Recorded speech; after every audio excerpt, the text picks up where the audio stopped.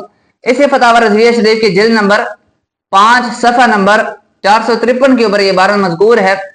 سید اعلیٰ حضرت ارشاد فرماتے کہ ضعف راویان کے باعث حدیث کو موضوع کہہ دینا ظلم و جزاف ہے۔ آپ نے فرمایا کہ اگر کسی حدیث پاک کی سند میں روات وہ ضعیف ہوں، ان ضعیف راویوں کی بنا پر کسی حدیث پاک کو موضوع کہہ دینا اور اس کو من گھڑت کہہ دینا یہ سراسر ظلم اور زیادتی ہے۔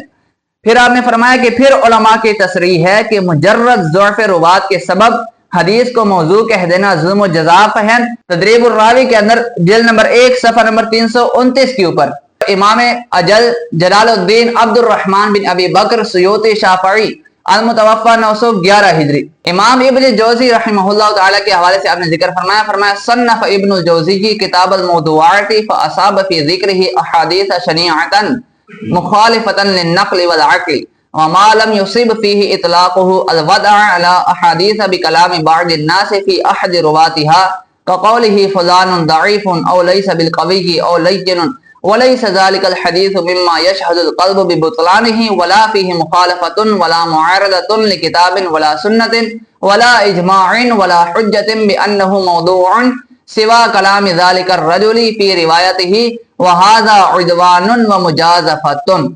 آپ نے ارشاد فرمایا کہ علامہ ابن جوزی رحمۃ اللہ تعالی علیہ آپ کی جو کتاب ہے کتاب الموضوعات، اس کے اندر آپ نے بہت ساری ایسی احادیث ذکر فرمائی کہ جو نقل و عدل کی مخالف تھی۔ تو یہ آپ نے بہت اچھا کام کیا ہے کہ جو نقل و عدل کے مخالف احادیث کو آپ نے جمع فرمایا اپنی کتاب الموضوعات کے اندر، لیکن آپ نے فرمایا کہ آپ نے بہت ساری ایسی حدیث کے اوپر بھی اطلاق وضع کیا، یعنی ان بہت ساری ایسی احادیث کو بھی آپ نے موضوع قرار دیا، من گھڑت قرار دیا کہ جن احادیث کے اوپر کلام کیا ہے محض ائمہ نے ان احادیث کے اوپر کلام کیا کہ جی اس حدیث پاک کے ایک یا دو راوی ضعیف ہیں، ایک یا دو راوی ضعیف ہیں۔ تو ان ایک یا دو ضعیف روات کی بنا پر علامہ ابن جوزی نے اس حدیث پاک کو موضوع تک کہہ ڈالا۔ تو علامہ جلال الدین سیوطی فرما رہے ہیں کہ یہ انہوں نے اچھا نہیں کیا، یہ ان کا کام درست نہیں ہے۔ حدیث ضعیف کے حوالے سے ایک بہت بڑی زیادتی کی جاتی ہے کہ تاثر یہ دینے کی کوشش کی جا رہی ہوتی ہے ہمارے نیو جنریشن کو کہ چونکہ یہ حدیث ضعیف ہو گئی لہٰذا اس کو معاذ اللہ ردی کی ٹوکری میں ہی پھینک دے، تاثر گویا کہ یہ دینے کی کوشش کی جا رہی ہوتی ہے۔ تو آپ کے سامنے میں ایک بہت ہی زبردست حوالے رکھنے جا رہا ہوں اس بات کے اوپر کہ حدیث ضعیف اس کو مطلقاً رد نہیں کیا جائے گا، بلکہ جہاں بات آئے گی عقائد کی، جہاں بات آئے گی احکام فقہیہ کی، تو پھر تو حدیث ضعیف کو قبول نہیں کیا جائے گا۔ لیکن جہاں بات آئے گی فضائل اعمال کی، جہاں بات آئے گی ترغیب و ترہیب کی، جہاں بات آئے گی قصص کی، تو اس وقت حدیث ضعیف کو قبول کیا جائے گا۔ حدیث ضعیف کو قبول کرنا جائز بلکہ مستحب ہے، علماء نے اس کے استحباب کی تصریح فرمائی ہے۔ جیسے آپ کے سامنے میں ایک حوالہ رکھ دیتا ہوں جی، امام محمد بن علی ابو طالب مکی المتوفى 386 ہجری، آج سے تقریباً 1100 سال پہلے کے یہ امام گزرے ہیں۔ آپ کی کتاب ہے قوت القلوب فی معاملۃ المحبوب، اس کے اندر آپ نے جلد نمبر 1 صفحہ نمبر 301 کے اوپر آپ نے عبارت ذکر فرمایا والاحادیث فی الترغیب فی الآخرۃ والتزہید فی الدنیا والترہیب لوعد اللہ تعالی وفی فضائل الاعمال وتفضیل الاصحاب متقبلۃ محتملۃ علی کل حال مقاطعها ومراسیلها لا تعارض ولا ترد وكذلك في احوال القیامۃ ووصف زلازلها وعزائمها لا تنکر بعقل بل تتقبل بالتصدیق والتسلیم كذلك كان السلف يفعلون۔ امام ابو طالب مکی رحمہ اللہ تعالی نے ذکر فرمایا کہ وہ احادیث کریمہ کہ جن کا تعلق ترغیب فی الآخرت سے ہو تو یا پھر ان کا تعلق فضائل اعمال سے ہو تو فرمایا ان تمام احادیث کو قبول کیا جائے گا، چاہے وہ مقطوع احادیث ہوں چاہے وہ مرسل احادیث ہوں، ان تمام احادیث کو قبول کیا جائے گا۔ الحرز السمین للحسن الحسین کے اندر ملا علی قاری رحمہ اللہ تعالی المتوفى 1014 ہجری 1014 ہجری، آپ نے جلد نمبر 3 صفحہ نمبر 1437 کے اوپر 1437 کے اوپر آپ نے یہ عبارت ذکر فرمائی۔ آپ نے فرمایا کہ مع ان الحدیث الضعیف یعمل به فی فضائل الاعمال اتفاقا، کہ حدیث ضعیف کے اوپر فضائل اعمال کے اندر بالاتفاق عمل کیا جائے گا۔ حدیث ضعیف کو مطلقاً رد نہیں کیا جائے گا، بلکہ جس حدیث کا تعلق فضائل اعمال کے ساتھ ہو تو وہاں حدیث ضعیف کے اوپر بھی عمل کیا جائے گا۔ اگلا حوالہ جی الفتح المبین بشرح الاربعین، امام احمد بن محمد بن علی شیخ الاسلام ابن حجر حیتمی مکی شافعی المتوفى 973 ہجری، آپ کی کتاب الفتح المبین بشرح الاربعین، آپ نے ارشاد فرمایا صفحہ نمبر 107 کے اوپر فرمایا وقد اتفق العلماء على جواز العمل بالحدیث الضعیف فی فضائل الاعمال، فرمایا کہ علماء کا اس بات پر اتفاق ہے کہ جہاں فضائل اعمال کی بات آئے تو وہاں حدیث ضعیف کو بھی قبول کیا جائے گا۔ اسی طرح امام کمال الدین محمد بن عبد الواحد المعروف بابن الحمام الحنفی، جن کو سیدی اعلیٰ حضرت محقق علی الاطلاق کہتے ہیں، فتاوی رضویہ شریف کے اندر المتوفى 861 ہجری، آپ کی کتاب فتح القدیر کے اندر آپ نے جلد نمبر 1 صفحہ نمبر 349 کے اوپر ذکر فرمایا فالضعیف غیر الموضوع یعمل به فی فضائل الاعمال، فرمایا کہ وہ حدیث پاک جو ضعیف ہو اور جس کا تعلق فضائل اعمال سے ہو تو اس کے اوپر عمل کیا جائے گا۔ تو بحمدہ تعالی ان حوالہ جات کی بنا پر اور جتنے بھی گفتگو آپ کے سامنے رکھی گئی یہ بات ظاہر و باہر ہو گئی اور اظہر من الشمس ہو گئی ہے، بالکل روز روشن کی طرح واضح ہو گئی ہے کہ جہاں بات آئے فضائل اعمال کی، جہاں بات آئے ترغیب و ترہیب کی، جہاں بات آئے قصص کی، تو وہاں پر حدیث ضعیف کو قبول کیا جائے گا، حدیث ضعیف کو رد نہیں کیا جائے گا۔ ہاں اگر بات آئے عقائد شرعیہ کی یا بات آئے احکام شرعیہ کی، حلال و حرام کی بات آئے تو وہاں پر حدیث ضعیف کو قبول نہیں کیا جائے گا بلکہ رد کیا جائے گا، وہاں پر حدیث صحیح کے اوپر ہی عمل کیا جائے گا یا حدیث حسن کے اوپر عمل کیا جائے گا۔